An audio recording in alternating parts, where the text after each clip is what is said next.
কিছু কিছু শ্বশুর বাড়ি আছে যেখানে শাশুড়ির কথায় শ্বশুর ওঠে আর বসে।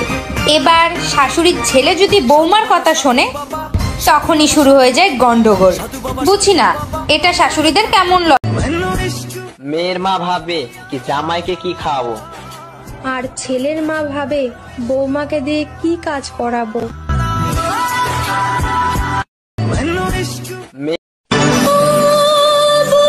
শাশুড়িকে মা বলে ডাকলে সে কোনোদিন মা হয়ে যায় না। মা কখনো তার সন্তানদেরকে আঘাত দিয়ে কথা বলে না।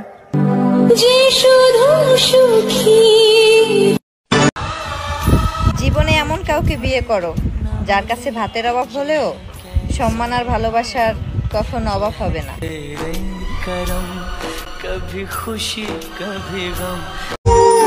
প্রতিটা শাশুড়িরাই ভাবে তারা অনেক কষ্ট করেছে তাদের ছেলেকে ছোট থেকে বড় করার জন্য, কিন্তু কেন মেয়ের মা বাবা কি কোনো কষ্টই করেনি তাদের মেয়েকে ছোট থেকে মানুষ